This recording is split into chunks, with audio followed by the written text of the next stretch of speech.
નમસ્કાર મિત્રો, આ કોમેડી ડ્રામા ફિલ્મ છે તે તમારો ટાઈમ ડિઝર્વ કરે છે કે નથી કરતી? ચલો જાણીશું આ વિડીયોની અંદર. વિડીયોને અંત સુધી જરૂર જોજો. વિડીયો પસંદ આવે તો લાઈક અને ચેનલને સબસ્ક્રાઇબ કરવાનું ભૂલતા નહીં. તો નમસ્કાર મિત્રો, આજે આપણે સેવાભાવી ફિલ્મનો ફૂલ રિવ્યુ કરવાના છીએ. તો એ છે 19 માર્ચના દિવસે જોજો એપની ઉપર આવી ગઈ છે. એ જોયા પછી મારો અનુભવ એવો રહ્યો છે કે જોરદાર મજા આવી છે. ખાસ કરીને આ કોમેડી ડ્રામા ફિલ્મ છે તેની અંદર મુખ્ય કલાકારોની વાત કરીએ તો સ્મિત પંડ્યા, ચેતન દહિયા, આકાશ ઝાલા જે એના ડાયરેક્ટર પણ છે એ પણ જોવા મળે છે. હેમાંગ શાહ અને અન્ય ઘણા બધા રાહુલ રાવત વગેરે કહેવાય કે ઘણા સપોર્ટિંગ રોલમાં જોવા મળે છે. જે બધાની એક્ટિંગ છે ને ફર્સ્ટ ક્લાસ જોવા મળે છે.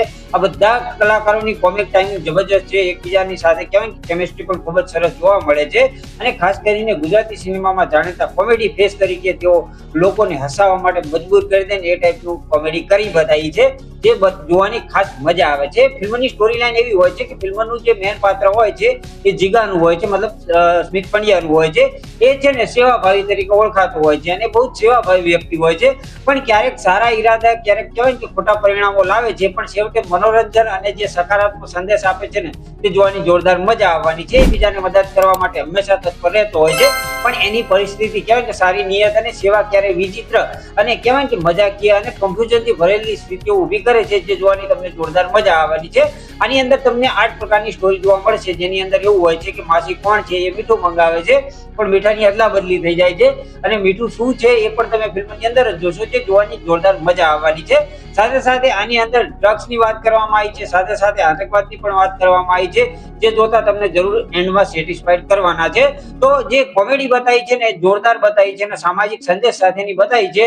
જે કહેવાય કે સુંદર મિશ્રણ કર્યું હોય ને એ ટાઈપનું બતાવ્યું છે, જે જબરજસ્ત જોવાની મજા આવે છે. શરૂઆતથી અંત સુધી તમને બહુ બધી જગ્યાએ કહેવાય કે જે હસી મજાક કરાવે છે ને એ જોવાની તમે ખુદ કહેવાય કે હસી હસી ઊંધા પડી જશો એ ટાઈપની કોમેડી કરવા માંડી છે.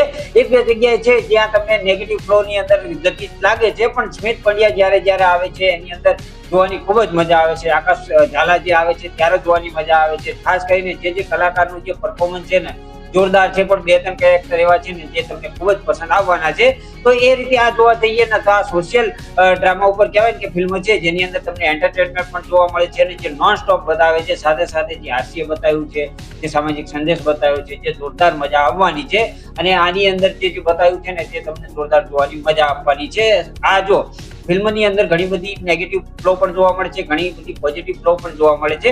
પણ આ ટાઈપના જે કોમેડીની અંદર જે પકડ જોઈને મજબૂત એ પકડ આ ફિલ્મ છે ને તમને 1 મિનિટ પણ બોર કરતું નથી. તેથી હું તમને જરૂર કહીશ કે આ ફિલ્મ એક વખત જરૂર જોવા લાયક છે. બાકી જેને જોઈ છે કમેન્ટની અંદર કહેતા જજો કે તમને કેવી લાગી. વિડીયો પસંદ આવ્યો હોય તો લાઈક કરવાનું ભૂલતા નહીં, ચેનલને સબસ્ક્રાઇબ કરવાનું ભૂલતા નહીં. તો મળીએ છીએ આવતા વિડીયોની અંદર. ત્યાં સુધી બધાને જય શ્રી કૃષ્ણ અને જય માતાજી.